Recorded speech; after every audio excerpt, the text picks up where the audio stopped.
Harishchandra. How do you know Harishchandra name? In TV we are watching. Ram said he was the son of Harishchandra. He was not son of Harishchandra. Harishchandra जो थे ना वो रामचंद्र जी के पूर्वज थे। राम भी त्रेता में हुए थे, त्रेता युग, 3 युग है ना। तो त्रेता फर्स्ट जो था वो त्रेता युग था, सतयुग था, और उसके बाद त्रेता युग आया। तो त्रेता युग में रघुवंश जो था उसमें जो रामचंद्र जी के पूर्वज थे वो थे हरिश्चंद्र। हरिश्चंद्र का नाम बार बार क्यों लेते हैं रामचंद्र जी, मालूम तुमको? क्योंकि ना हरिश्चंद्र बहुत सच बोलते थे और बहुत ईमानदार थे, ऑनेस्ट थे। और वो भी जैसे रामचंद्र जी बहुत अच्छे राजा हुए, वैसे ही हरिश्चंद्र भी बहुत अच्छे राजा थे। अब बहुत अच्छे राजा क्यों थे, है ना? बहुत अच्छे राजा किसको कहा जाता है? उस बहुत अच्छे राजा उनको कहा जाता है जो अपने प्रजा की देखभाल बहुत अच्छे से करते हैं। प्रजा में जितने तरह के लोग होते हैं, प्रजा कैसे रहती है जिसमें बहुत सारे लोग आर्टिस्ट होते हैं, कलाकार होते हैं, है ना? जो कोई मूर्ति बनाता है, कोई कपड़े सिलता है, कोई कुछ लकड़ी की चीजें बनाता है, कोई बहुत पढ़ने वाला होता है, कोई बहुत अच्छा पढ़ाने वाला होता है, और कोई बहुत अच्छे यज्ञ कराने वाले होते हैं। पुराने जमाने में बहुत यज्ञ होते थे। यज्ञ से लोग जो थे, राजा महाराजा लोग जो यज्ञ कराते थे, उसमें बहुत सारी अपनी इतनी इन्वायरमेंट की, पर्यावरण की जो शक्तियां हैं, जैसे वायु, पानी, आकाश, धरती और ये सारी जो है अग्नि, ये सब शक्तियां हैं। इन सब से इनके पावर्स मांगते थे कि जब जरूरत पड़ेगी तब इन पावर्स का उपयोग वो कर सकेंगे। तो ऐसे पावर, इस तरह से जो राजा होता था ना, वो यज्ञ करा के पावरफुल हो जाता था। और फिर उसकी अपनी क्वालिटी होती थी राजा की कि वो कुछ न कुछ एक व्रत लेता था कि मैं बहुत हमेशा सच बोलूँगा, मैं बहुत ईमानदार रहूँगा, मैं बहुत सब अपनी प्रजा की बहुत अच्छी देखभाल करूँगा। जब जिसको मुश्किल आएगी मैं उनके लिए हमेशा उनका काम करने के लिए खड़ा रहूँगा। किसी को किसी प्रकार की कोई दिक्कत नहीं आएगी। यदि कोई लड़ाई करेगा तो मैं न्याय करूँगा, कौन गिल्टी है उसको पनिश करूँगा, है ना? इस तरीके की सारी क्वालिटीज होती थी राजा में कि वो बहुत, एक तो राजा बहुत अच्छा दिखता था, बहुत सुंदर होता था। दूसरा वो बहुत वीर होता था, सबसे लड़ाई कर रही थी, उसके राज्य पे किसी प्रकार का संकट आए तो वो फाइट कर सकता है ना? लड़ाई कर सकता है। और उसको सारी धर्म के बारे में पता होना था। धर्म ज्यादातर क्या मानते थे मालूम? लोगों की सेवा करना और इंसानियत, ह्यूमैनिटी जिसको बोलते हैं आजकल, वो होता था धर्म की। सब लोग एक दूसरे की मदद करेंगे, सब, और सबको अपना, जैसे एक फैमिली में सब लोग रहते हैं ना, वैसे रहेंगे। वसुधैव कुटुंबकम की भावना से रहते थे। तो इतना अच्छा था राजा हरिश्चंद्र। और उसने भी एक व्रत ले लिया था कि मैं हमेशा सच बोलूँगा और हमेशा ईमानदार रहूँगा। तो इसलिए कहते हैं सत्यवादी हरिश्चंद्र। जब भी हरिश्चंद्र का नाम लिया जाता है तो उसके अपने आप ही मुंह से निकल आता है अपने की, अच्छा वो हरिश्चंद्र जो सत्यवादी थे। तो वो सत्यवादी हरिश्चंद्र थे जो कि रामचंद्र जी का जो कुल था इक्ष्वाकु वंश में पैदा हुए थे। इतने अच्छे थे। एक बार क्या हुआ कि वो बहुत अच्छे अपने प्रजा की देखभाल करते थे और सबका जब काम हो जाता था तो जब फ्री टाइम मिलता था तो वो राजा लोग जो थे वो जंगल में शिकार करने चले जाते थे। शिकार किनका करते थे? जब कोई जानवर जैसे शेर बहुत ज़्यादा हो गया और वो किसी गांव पे अटैक कर सकता, किसी गांव के लोगों को परेशान करता था, उनका वो शिकार कर लिया करते थे ताकि गांव, उनका जो राज्य है वो सुरक्षित रहे। तो एक दिन वो शिकार खेलने गए तो उन्होंने देखा कि एक लेडी की आवाज़, एक औरत की आवाज़ आ रही है, बचाओ बचाओ बचाओ। तो उन्होंने सोचा कि अरे मेरे राज्य में किसको कष्ट है इतना कि जो चिल्ला रहा है, जब मैं इतना अच्छा राजा हूँ, किसी को भी कोई तकलीफ नहीं होने देता, तो मैं ये क्यों चिल्ला रही है? तो उन्होंने जोर से चिल्ला के कहा कि कौन हो, तुमको किसने परेशान किया है, मुझे बताओ, मैं उसको अभी देखता हूँ, मेरे राज्य में ऐसा नहीं होना चाहिए। तो जब वो पास में जाता है तो वो देखते हैं कि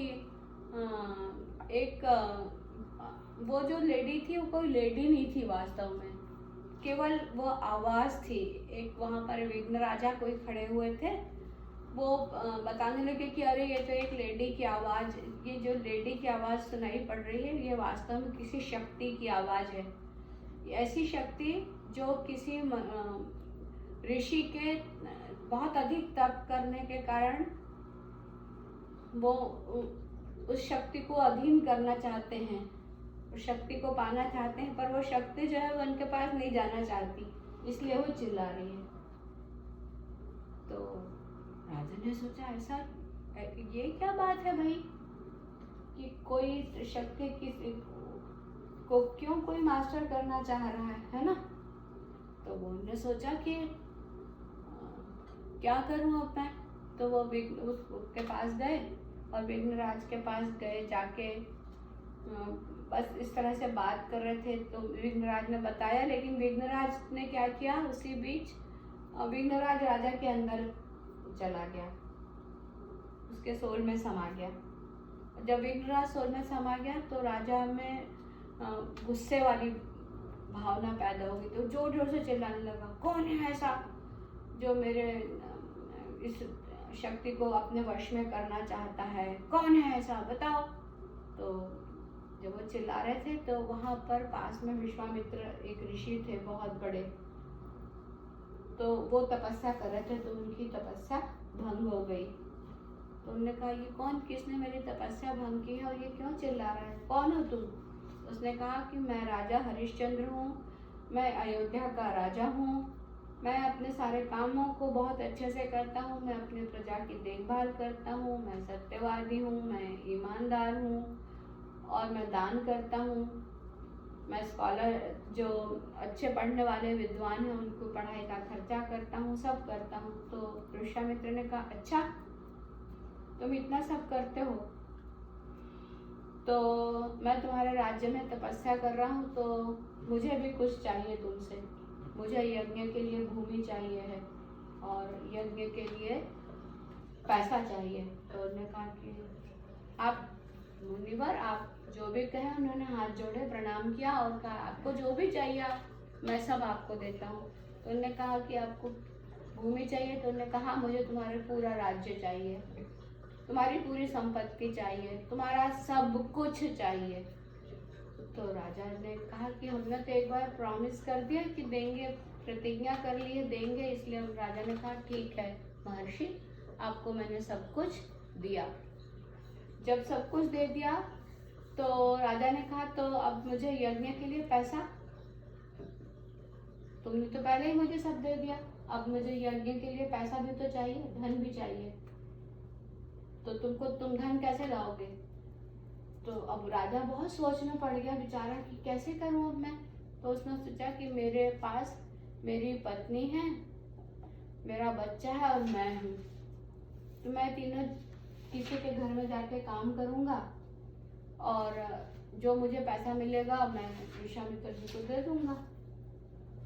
तो राजा ने कहा, विश्वामित्र ने कहा नहीं मेरे पास इतना समय नहीं है। तो फिर अब राजा बहुत दुखी हो गए, उनकी प्रजा भी बहुत दुखी हो गई, इतना अच्छा राजा था। पर अब राजा ने चूंकि प्रॉमिस कर दिया था, तो उन्होंने कहा ठीक है, मैं अपने आप को, मैं अपनी पत्नी को, अपने बेटे को और मुझे, मैं किसी को बेच देता हूँ। जो धन मिलेगा हम लोग जिसके घर में जाएंगे उसकी सेवा करेंगे और जो धन मिलेगा हम विश्वामित्र को दे देंगे। तो सबसे पहले उनकी जो पत्नी थी वैद्यवती, उनको एक पंडित जी को उन्होंने कहा कि हमारी पत्नी बहुत बूढ़ी है, काम नहीं कर सकती, तो हमको एक काम करने वाले की ज़रूरत है, तो तुम्हारी स्त्री को मैं खरीदता हूँ। तो उन्होंने उनको खरीद लिया। अब बेटा भी था रोहिताक्ष, तो उन्होंने कहा, फिर रोहिताक्ष रोने लगा कि मम्मी को ले जाने लगा वो ब्राह्मण। तो हरिश्चंद्र जी ने हाथ जोड़ के उनसे कहा कि आप मेरे बेटे को भी ले जाइए, इसके बदले में जो धन हो वो मुझे दे दीजिए। तो वो खुशी से उसने कहा ठीक है, मैं तुम्हारा बेटा भी ले जाता हूँ। बेटे को और स्त्री को वो ले गया उनसे सेवा करने के लिए। इधर राजा बेचारे बहुत दुखी थे, पर अब कुछ कर नहीं सकते थे क्योंकि उनने प्रतिज्ञा कर ली थी। अब वो खुद सोचने लगे कि इतना धन दिया, अब अभी भी धन की कमी है। वो फिर भी विश्वामित्र खड़े हैं कि धन चाहिए हमको यज्ञ के लिए। तो वो जाते हैं, घूमते हैं, तो सब लोग सोचते हैं कि ये तो राजा हैं, हम इनको अपने घर में काम पे कैसे लगा लें, ये तो हमारे राजा थे। तो सब बेचारे सब दुखी हो जाते हैं कि हम इनको कैसे काम पे लगाएं। तो वो बहुत दूर जाते हैं, वहां जाते हैं एक जगह पे जहाँ पे डेड बॉडीज का फ्यूनरल होता है, उसको बोलते हैं स्मशान। तो वहां जाते हैं, तो वहां देखते हैं कि वहां पर कोई नहीं है, पर एक आदमी खड़ा है जिसको कहते हैं चांडाल। चांडाल वो व्यक्ति होता है जो डेड बॉडीज आती है ना, उनकी डेड बॉडीज को फ्यूनरल करने के लिए सारे इंतजाम करता है। जो डेड बॉडी के ऊपर कंबल अम्बल रहते हैं वो ले लेता है, और उसके बदले में लकड़ी वगैरह देता है। तो राजा हरिश्चंद्र उनके पास जाके कहते हैं कि यदि आपको हमारी सहायता की जरूरत हो तो मुझे आप ले लीजिए। तो चांडाल कहते हैं कि हाँ मुझे जरूरत है और तुम मेरे यहाँ नौकरी कर लो। तो वो उस स्मशान में नौकरी करने लग जाते हैं। उसके बदले में जो पैसा मिलता है वो पूरा विश्वामित्र को दे देते हैं, और विश्वामित्र का अब उनका जो यज्ञ का जो पैसा था वो पूरा हो जाता है। तो कई साल, उनको 100 साल पहले राजा लोगों की जिंदगी बहुत लंबी होती थी, तो 100 साल तक वो चांडाल की सेवा करते हैं, चांडाल के यहाँ श्मशान में। चांडाल को लोग अच्छा नहीं, अपन लोगों के यहाँ जो डेड बॉडी का काम करता है ना, उससे थोड़ा सा लोग डरते भी हैं और थोड़ा सा उससे दूर भी रहते हैं। तो उसको अस्पृश्य बोलते हैं कि नहीं छूते उसको। पर अब उनकी मजबूरी थी तो उन्होंने स्वीकार कर लिया उस बात को। अब थोड़े दिन बीतते हैं, फिर एक दिन वो देखते हैं कि जब कि एक औरत आई और अपने बच्चे की डेड बॉडी को लेके और हरिश्चंद्र से बोली कि मेरा बच्चे को सांप ने काट खाया है और ये मर गया है, तो इसका हमें फ्यूनरल करना है, मतलब भाव करना है। तो वो कहते हैं कि तो तुम्हारे पास क्या है देने के लिए, क्योंकि यहाँ तो जो भी आता है उसको कुछ ना कुछ देना पड़ता है। तो वो रानी कहती है कि मेरे पास तो कुछ, राजा पहचान नहीं पाता उसको, क्योंकि उसकी सुंदर रानी की शक्ल जो है काम करते करते बहुत अजीब हो जाती है, खराब हो जाती है। तो राजा भी नहीं पहचानता और रानी भी नहीं पहचानती। तो वो बेचारी कहती, अपने साड़ी का वैसा एक पल्ला फाड़ती है और कहती है कि अब मेरे पास तो यही है, तो आप यही ले लो। तो वो ले लेते हैं और फिर जैसे ही जब उसके लिए लकड़ियाँ बिछाते हैं रोहिताक्ष के लिए, तो वैसे उनको हाथ में उसके कुछ दिख जाता है राजा को। तो वो पहचान जाते हैं कि ये तो बेटा मेरा है। तो और जो पत्नी है वो उनकी विद्याता को भी पहचान जाते हैं। तो फिर दोनों जन जब देखते हैं कि उनका पुत्र मरा पड़ा हुआ है, तो दोनों जन बहुत दुखी हो जाते हैं। पर फिर उनको उस समय ऐसा लगता है कि हम ईश्वर से प्रार्थना करें कि कम से कम या तो हमारा बेटा जीवित हो जाए या फिर हम भी इसके साथ में अब चले जाएंगे, मर जाते हैं इसी आग में। पहले वो सब विष्णु भगवान को बहुत याद करते हैं, सब बहुत दिल से याद करते हैं, तो सारे भगवान इकट्ठे होते हैं, उनकी बहुत डीप प्रेयर से, बहुत अंतर मन से वो पुकारते हैं, तो सारे भगवान इकट्ठे होते हैं और कहते हैं कि हरिश्चंद्र तुम्हारे सत्यनिष्ठा से हम बहुत प्रभावित हुए। तुमने बहुत, तुम्हारी सारी परीक्षाओं में तुमने इतने साल जो परीक्षा दी है। ये जो चांडाल थे जिनने तुमको नौकरी पर रखा था, ये धर्मराज थे, सीधे यमराज थे, और वो लोग थे ब्राह्मण था, वो कोई इंद्र थे, कोई थे विश्वामित्र का गुस्सा भी इधर शांत हो जाता है, तो सब लोग आ जाते हैं फिर हरिश्चंद्र को की खूब तारीफ करते हैं कि तुम्हारे समान को इतना अच्छा राजा नहीं हुआ, तुम्हारे इक्ष्वाकु वंश का नाम हमेशा उज्जवल रहेगा, तुम्हारे नाम से लोग तुमको कहेंगे, तुम्हारे नाम के आगे हमेशा ये कहा जाएगा सत्यवादी हरिश्चंद्र, तुम कुछ मांगो हमसे। तो वो कहते हैं कि प्रभु हमको, हमारे पास वैसे तो सब कुछ है, परंतु आप हमको क्या देना चाहते हैं? तो बोले तुमको हम स्वर्ग में, तुम्हारी पत्नी तुमको स्वर्ग ले जाना चाहते हैं, तुम वहाँ आराम से रहोगे तुम।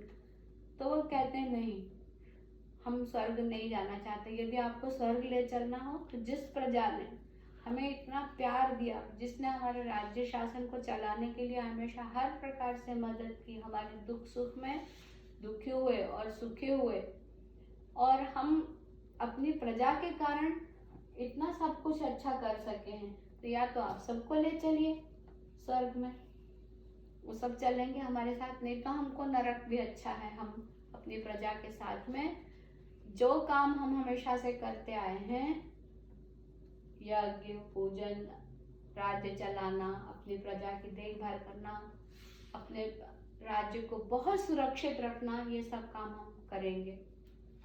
तो सब देवी देवता इस बात से राजा की बहुत खुश हो जाते हैं कि कितना अच्छा है, कितने अच्छे हैं ये, कि ये अभी भी अपनी प्रजा को इतना प्यार करते हैं कि सबको स्वर्ग ले जाने के लिए तैयार हैं। तो बहुत खुश होते हैं। फिर भगवान विष्णु कहते हैं कि तुम एक काम करते हैं, तुम्हारे रोहिताश्व को राजा बना देते हैं, और तुम अपनी प्रजा में से जितने लोगों को तुम चाहते हो, और प्रजाजन जितनी चाहती है स्वर्ग में जाना, उन सबको भी हम अपने तुम्हारे साथ स्वर्ग ले जा सकते हैं। तो फिर राजा ने कहा ठीक है। फिर वो गए, फिर उन्होंने राज्य में जाके ये सारी बातें अपनी प्रजा को बताई। फिर प्रजा के जो बूढ़े हो गए थे, जिनने अपने अच्छे काम किए थे, वो सब राजा के साथ स्वर्ग चले गए। और पर ये वाली बात है कि जब इसलिए इनका नाम इतना फेमस है, रामचंद्र जी को अपने इक्ष्वाकु वंश और रघुवंश पे इतना गर्व क्यों होता था? क्योंकि वो ये जानते थे कि हमारे जो पहले के लोग थे, पूर्वज थे, वो इतने डिवोटी थे, इतने भक्त थे और इतने प्रजाजनों के भक्त थे। जो काम करते थे वो सब प्रजा के लिए करते थे, इसलिए उनका नाम हमेशा जाना जाता है। और इसलिए रामचंद्र जी हमेशा इस बात को बहुत गर्व से कहते हैं कि मैं हरिश्चंद्र का इक्ष्वाकु वंश का बेटा हूँ, वंश से हूँ। तो ये है हरिश्चंद्र की स्टोरी। अच्छी लगी? हाँ। अच्छी